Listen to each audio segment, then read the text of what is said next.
अक्सर ऐसा देखने को मिलता है ना कि जब किसी पुरानी इमारत की नींव में गहरी दरार आ जाती है हम्म। तो उसे जड़ से ठीक करने के बजाय उस पे बस एक चमकदार नया पेंट कर दिया जाता है। हाँ बिल्कुल। और बाहर से देखने पर सब कुछ बहुत सुंदर लगने लगता है, एकदम नया। राइट, एकदम नया।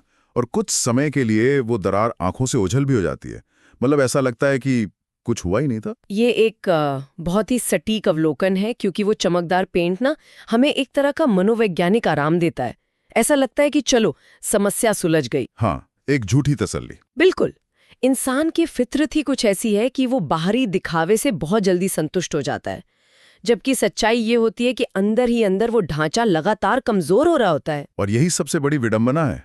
मतलब अगर हम मानवीय स्वभाव, व्यक्तिगत सफलता या गहरे बदलाव की बात करें तो हम अक्सर बिल्कुल ऐसा ही करते हैं। सही कहा। अपनी गहरी और बुनियादी समस्याओं को हम सतही क्विक फिक्स या रातों रात असर दिखाने वाले शॉर्टकट से सुलझाने की कोशिश करते हैं।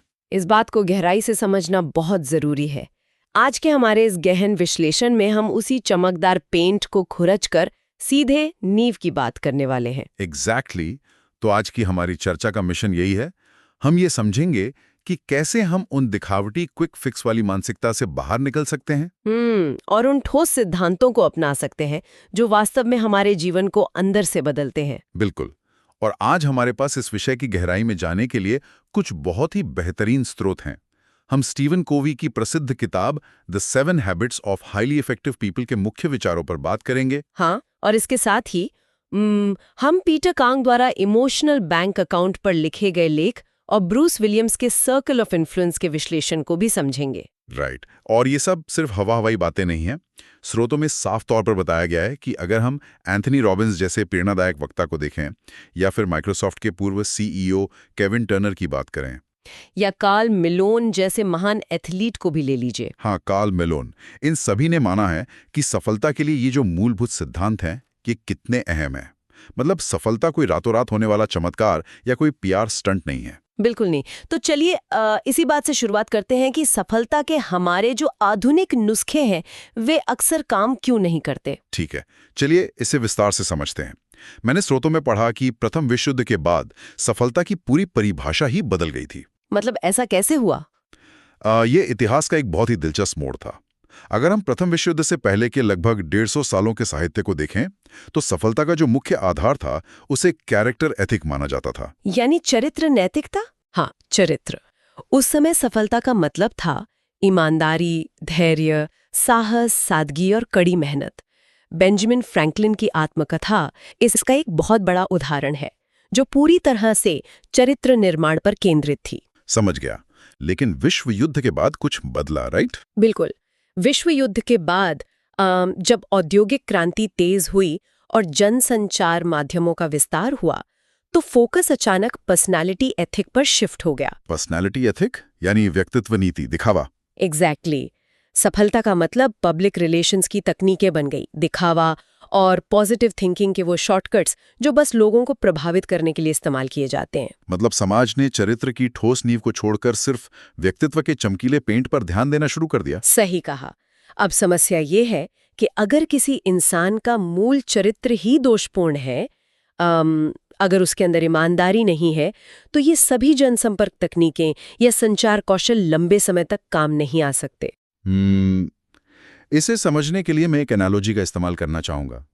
मान लीजिए कोई व्यक्ति शिकागो शहर में है और उसे किसी खास पते पर पहुंचना है। ठीक है। लेकिन गलती से उसके हाथ में जो नक्शा है वो डिट्रॉइट शहर का है। तो अब यहाँ ये पर्सनालिटी एथिक या ये क्विक फिक्स रवैया कैसे काम करेगा? वो बिल्कुल काम नहीं करेगा। राइट, बिल्कुल नहीं करेगा। क्योंकि अगर नक्शा ही गलत है तो वो व्यक्ति अपना नजरिया कितना भी सकारात्मक कर ले या अपनी गाड़ी चलाने की रफ्तार दोगुनी कर ले, वो अपनी सही मंजिल तक कभी नहीं पहुंच पाएगा। हाँ, पॉजिटिव थिंकिंग उससे शायद भटके हुए रास्ते पर भी खुश रहना सिखा दे, पर मंजिल नहीं दिला सकती। सही बात है। वो उसे शिकागो के उस पते पर तो नहीं ही पहुंचा सकती, क्योंकि समस्या उस व्यक्ति की मेहनत या उसके रवैये में नहीं है। समस्या उस बुनियादी नक्शे में है जो उसके दिमाग में है। ये उदाहरण मुझे स्टीफन कोवी के उस कहानी की याद दिलाता है जो उन्होंने अपने बेटे के बारे में साझा की थी। उनका बेटा शारीरिक रूप से थोड़ा कमजोर था और बेसबॉल ठीक से नहीं खेल पाता था। हाँ, और दूसरे लोग उस पर हंसते थे। बिल्कुल। तो शुरुआत में माता पिता होने के नाते कोवी और उनकी पत्नी ने वही किया जो ज्यादातर लोग करते हैं। उन्होंने पर्सनैलिटी एथिक का सहारा लिया। मतलब उन्होंने बेटे को पॉजिटिव थिंकिंग की तकनीकें सिखाने की कोशिश की, फिर दूसरों के सामने उसे बचाते थे और कहते थे कि उसे अकेला छोड़ दो, वो अभी सीख रहा है। बाहर से देखने पर तो ये बहुत ही सकारात्मक और समर्थन देने वाला व्यवहार लगता है ना? लगता तो है, लेकिन मनोवैज्ञानिक स्तर पर कुछ और ही हो रहा था। कोवी को ये एहसास हुआ कि उनकी इस सुरक्षात्मक भावना के पीछे असल में उनकी अपनी सामाजिक छवि की चिंता थी। ओहो, मतलब वो खुद डरे हुए थे? बिल्कुल, वो इस बात से डरे हुए थे कि एक सफल व्यक्ति के रूप में लोग उनके बेटे की विफलता को कैसे देखेंगे। और यही वो सबसे गहरी बात है। जब उन्होंने अपने अंदर झांका तो पाया कि वे अनजाने में अपने बेटे को ये संदेश दे रहे थे कि तुम कमजोर हो, तुम अपने आप कुछ नहीं कर सकते और तुम्हें हमारी सुरक्षा की जरूरत है। एग्जैक्टली। और ये उनका डिट्रॉइट का नक्शा था। जब उन्होंने इस बात को गहराई से समझा और अपने खुद के नजरिए को यानी अपने नक्शे को बदला, तब जाकर असली बदलाव आया। मतलब उन्होंने उस दिखावटी सुरक्षा को छोड़ दिया और बेटे को उसकी स्वाभाविक गति से विकसित होने दिया।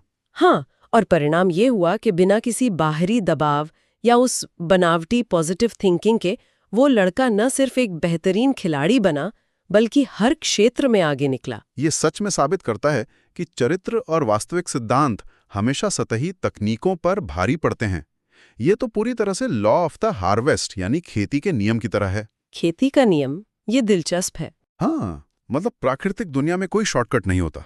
कोई भी किसान वसंत ऋतु में बीज बोना भूलकर पूरी गर्मियां आराम करके ये नहीं सोच सकता कि वो पतझड़ के मौसम में रातों रात मेहनत करके फसल काट लेगा।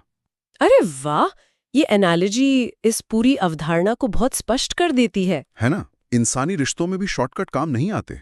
बिल्कुल।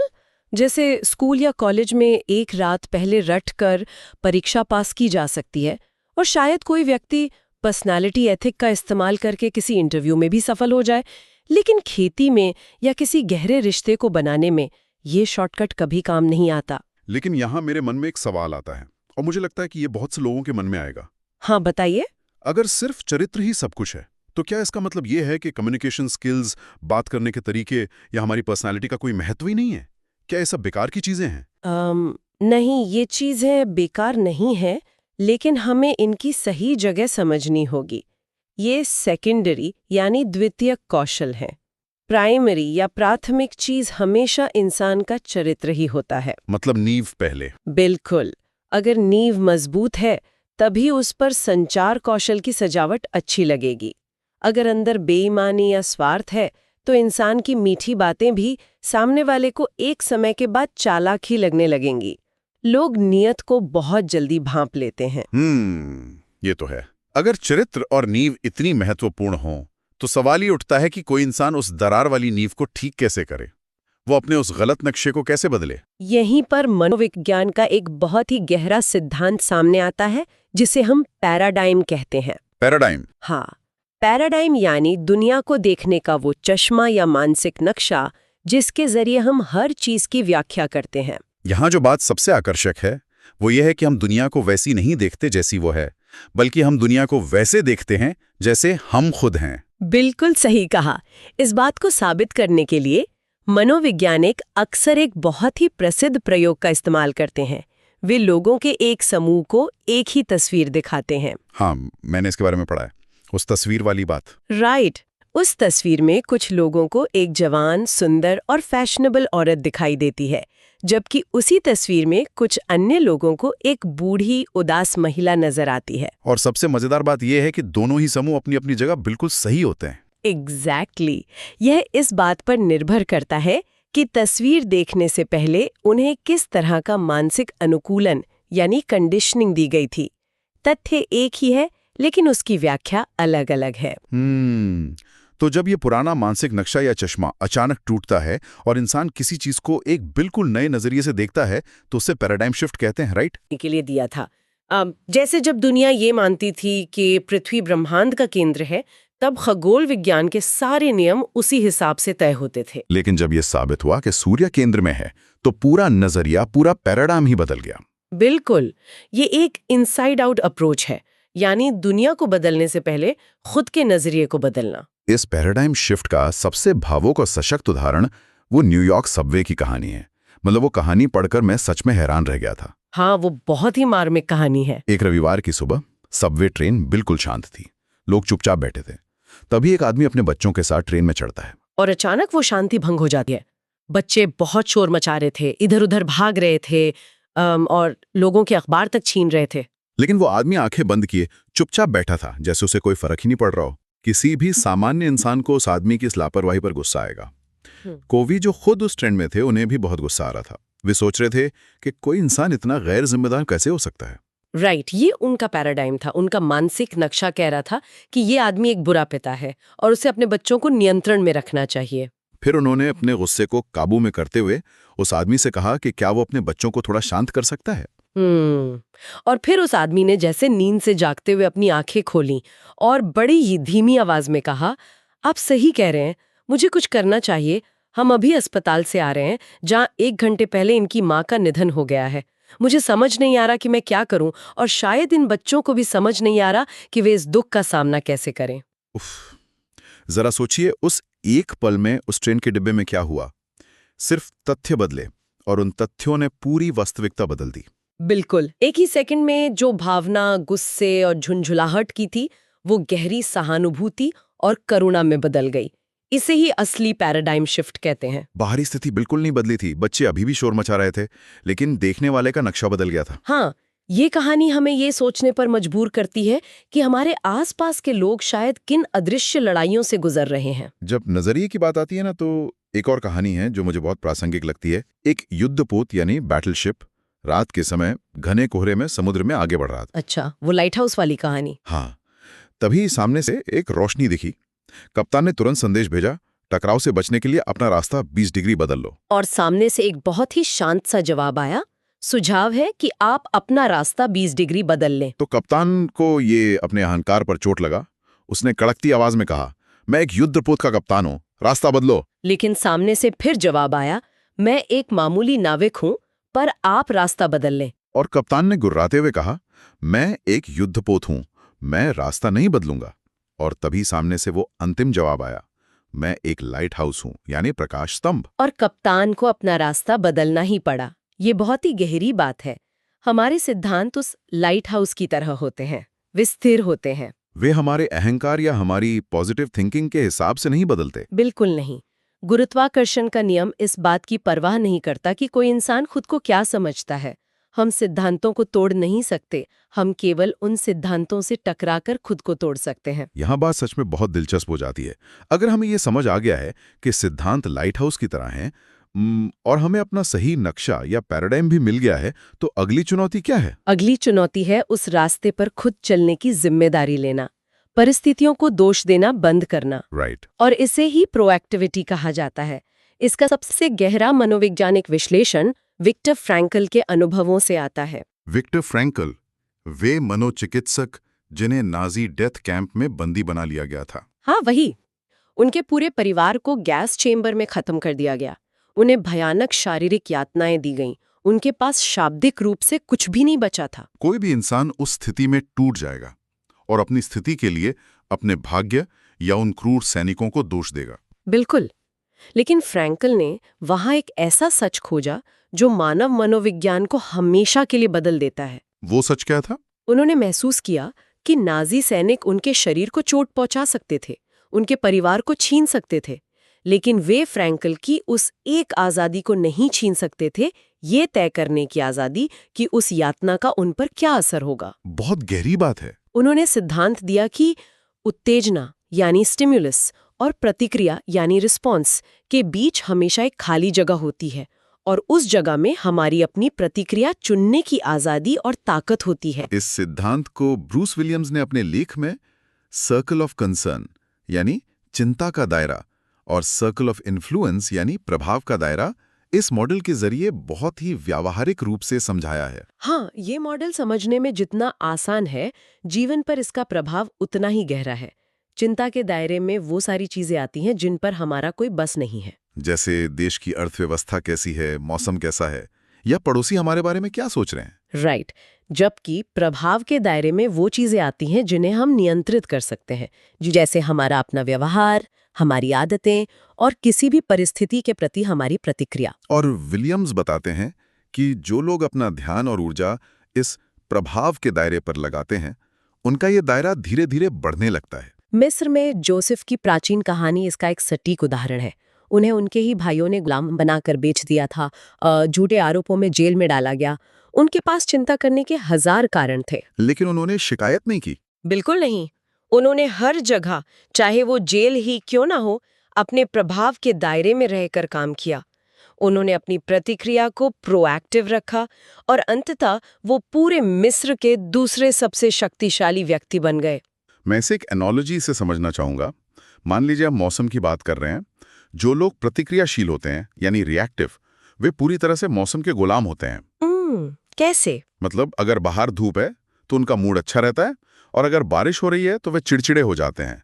उनका रिमोट कंट्रोल प्रकृति के हाथ में है। अरे वाह, ये बहुत अच्छा उदाहरण है। लेकिन जो प्रोएक्टिव लोग होते हैं, वो अपना खुद का मौसम अपने साथ लेकर चलते हैं। एग्जैक्टली, अपना खुद का मौसम। बाहर चाहे तूफान आ रहा हो या बारिश हो रही हो, उनका अंदरूनी मौसम उनके अपने मूल्यों से तय होता है। उनका रिमोट कंट्रोल उनके अपने हाथ में होता है। मैं आपकी बात समझ रहा हूं, लेकिन क्या ये असल जिंदगी में इतना आसान है? मतलब अगर अर्थव्यवस्था सच में खराब है, किसी की नौकरी चली गई है, तो ये खुद का मौसम और प्रोएक्टिविटी वाली बात थोड़ी किताबी या टॉक्सिक पॉजिटिविटी नहीं लगती? क्या हम खुद को धोखा नहीं दे रहे हैं? एक बहुत ही जायज सवाल है और ये स्पष्ट करना जरूरी है। प्रोएक्टिव होने का मतलब वास्तविकता से भागना या ये कहना नहीं है कि सब कुछ ठीक है, जबकि असल में कुछ भी ठीक ना हो। तो फिर इसका क्या मतलब है? प्रोएक्टिव होने का मतलब है उस बुरी सच्चाई को पूरी तरह स्वीकार करना। अर्थव्यवस्था खराब है, ये सच है। मंदी है, ये सच है। लेकिन उस सच्चाई के प्रति रिस्पॉन्स क्या होगा, ये चुनने की ताकत उस व्यक्ति के हाथ में है। समझ गया। वो घर बैठकर परिस्थितियों को रो सकता है या नए कौशल सीखकर खुद को बेहतर बना सकता है। ये यथार्थवाद है, न कि अंधा आशावाद। बिल्कुल। यानी ये भाषा और नजरिए का खेल है। प्यार सिर्फ एक भावना नहीं है, प्यार एक क्रिया है, एक वर्ब है। प्रतिक्रियाशील भाषा होती है, मैं कुछ नहीं कर सकता, या उसने मुझे गुस्सा दिला दिया। राइट। जबकि प्रोएक्टिव भाषा होती है, मैं कोई और विकल्प चुन सकता हूं। अब अगर किसी ने ड्राइविंग सीट संभाल ली है और स्टीयरिंग व्हील अपने हाथ में ले लिया है, तो अगला कदम क्या होना चाहिए? अगला कदम सबसे महत्वपूर्ण है, क्योंकि ड्राइविंग सीट पर बैठना ही काफी नहीं है। ये पता होना चाहिए कि गाड़ी जा कहाँ रही है। यही हमारी दूसरी आदत है, अंत को ध्यान में रखकर शुरुआत करना, यानी begin with the and in mind. अगर हम इसे बड़ी तस्वीर से जोड़ें तो ये आदत हमें अपने जीवन का ब्लूप्रिंट बनाने को कहती है। इसके लिए नोट्स में एक बहुत ही गहरी और थोड़ी विचलित करने वाली मानसिक कसरत का सुझाव दिया गया है। आप उस अंतिम संस्कार वाली कल्पना की बात कर रहे हैं ना? हाँ, कोई भी इंसान कल्पना कर सकता है कि वो एक अंतिम संस्कार में गया है। वहां उसके परिवार के सदस्य, दोस्त, सहकर्मी आए हैं, और फिर जब वो ताबूत के पास जाता है तो उसे पता चलता है कि वो अंतिम संस्कार उसका अपना है। उफ, ये विचारी इंसान को भीतर तक झकझोर देता है। लेकिन ये अभ्यास हमें हमारी असली प्राथमिकताओं से रूबरू कराता है। बिल्कुल। सवाल ये है कि कोई भी व्यक्ति उन लोगों से अपने बारे में क्या सुनना चाहेगा? क्या वो चाहेगा कि लोग कहें वो बहुत पैसे वाला था और हफ्ते में 80 घंटे काम करता था? शायद नहीं। या वो चाहेगा कि लोग कहें वो एक बेहतरीन पिता था और एक ऐसा दोस्त था जो हमेशा जरूरत पर काम आया? जो जवाब उस व्यक्ति के मन में आता है ना, वही उसकी सफलता की असली परिभाषा है। ये इस सिद्धांत पर आधारित है कि हर चीज का निर्माण 2 बार होता है। हाँ, all things are created twice. पहले दिमाग में, यानी मानसिक रूप से, और फिर हकीकत में, यानी भौतिक रूप से। बिल्कुल वैसे ही जैसे कोई घर बनाने से पहले उसका नक्शा यानी ब्लूप्रिंट बनता है। अगर ब्लूप्रिंट में कोई गलती है तो घर चाहे कितने भी अच्छे ईंट गारे से बने, वो गिरेगा ही। बढ़ई का भी यही नियम है, 2 बार नापो और 1 बार काटो। सही कहा। इसी बात को लीडरशिप और मैनेजमेंट के अंतर से बहुत अच्छे से समझाया गया है। मैनेजमेंट का काम है किसी घने जंगल में तेजी से रास्ता बनाना, पेड़ों को काटना और टीम को कुशल बनाना। लेकिन लीडरशिप का काम बिल्कुल अलग है। लीडरशिप का काम है सबसे ऊंचे पेड़ पर चढ़कर ये देखना कि कहीं पूरी टीम गलत जंगल में तो रास्ता नहीं बना रही है। एग्जैक्टली अगर दिशा ही गलत है तो कुशलता का कोई फायदा नहीं। कई बार लोग सफलता की सीढ़ी बहुत तेजी से चढ़ते हैं और ऊपर पहुंचकर पता चलता है कि सीढ़ी तो गलत दीवार पर टिकी हुई थी। मिस्र के पूर्व राष्ट्रपति अनवर सादात ने अपने जीवन में बिल्कुल यही लीडरशिप दिखाई थी। हाँ, उन्होंने पाया कि उनका पुराना मानसिक निर्माण नफरत से भरा था। जेल में रहते हुए उन्होंने अपने नजरिए को बदला और खुद को रीस्क्रिप्ट किया। उसी का नतीजा था कि बाद में उन्होंने इजराइल के साथ शांति समझौता किया। सादात का उदाहरण हमें बताता है कि हमारा केंद्र सही होना बहुत जरूरी है। कई लोग पैसे को, अपने काम को, अपने जीवन साथी को या यहाँ तक कि अपने दुश्मनों को अपने जीवन का केंद्र बना लेते हैं, जो कि गलत है, क्योंकि ये सभी चीजें बदल सकती हैं। जो इंसान पैसे पर केंद्रित है, मंदी आने पर वह पूरी तरह टूट जाएगा। इसीलिए प्रिंसिपल सेंटर्ड यानी सिद्धांत केंद्रित जीवन जीना चाहिए, क्योंकि सिद्धांत कभी नहीं बदलते। राइट ब्रेन यानी कल्पना और लेफ्ट ब्रेन यानी तर्क का सही इस्तेमाल करके अपना खुद का पर्सनल मिशन स्टेटमेंट बनाना इसी दिशा में उठाया गया कदम है। तो अब तक की यात्रा में हमने देखा कि सही नक्शा ढूंढ लिया गया, जिम्मेदारी ले ली गई और मंजिल भी तय कर ली गई। बिल्कुल। लेकिन अपनी मंजिल तक पहुंचने के सफर में एक बहुत बड़ी चुनौती आती है। लोग अक्सर सफलता की अंधी दौड़ में उन रिश्तों, संसाधनों और अपनी खुद की सेहत को नजरअंदाज कर देते हैं, जो असल में उन्हें वहां तक पहुंचाते हैं। ये एक बहुत ही आम समस्या है और यहीं पे बात आती है संतुलन की। पी यानी प्रोडक्शन या उत्पादन और पीसी यानी प्रोडक्शन कैपेबिलिटी या उत्पादन क्षमता के बीच का संतुलन। वो सोने का अंडा देने वाली मुर्गी की कहानी से सबसे आसानी से समझाती है। एक किसान को रोज सोने के अंडे चाहिए थे और जल्दी अमीर बनने के लालच में उसने मुर्गी का ही पेट फाड़ दिया। हाँ, और नतीजा ये हुआ कि अंडे तो मिले नहीं, मुर्गी भी मारी गई। व्यापार में भी लोग अक्सर ऐसा ही करते हैं। स्रोपोक में एक लॉन मोवर यानी घास काटने की मशीन का उदाहरण दिया गया है। राइट, अगर मशीन से सिर्फ काम लिया जाए और उसकी सर्विसिंग पर समय ना दिया जाए तो वो जल्द ही टूट जाएगी। एक रेस्टोरेंट की कहानी भी बहुत दिलचस्पी। वो रेस्टोरेंट अपने खास क्लैम चौडर सूप के लिए मशहूर था। एक नया मैनेजर आया और उसने मुनाफा बढ़ाने के चक्कर में सूप में पानी मिलाना शुरू कर दिया। कुछ दिन तो बहुत मुनाफा हुआ, लेकिन धीरे धीरे ग्राहकों को स्वाद में बदलाव महसूस हुआ, उनका विश्वास टूट गया और ग्राहक आने बंद हो गए। तो अंततः वह रेस्टोरेंट ही बंद हो गया। यहाँ भी मुर्गी मार दी गई। बिल्कुल।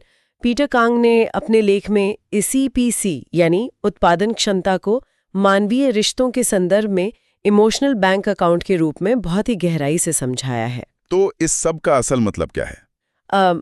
बैंक खाते का ये रूपक बहुत शक्तिशाली है।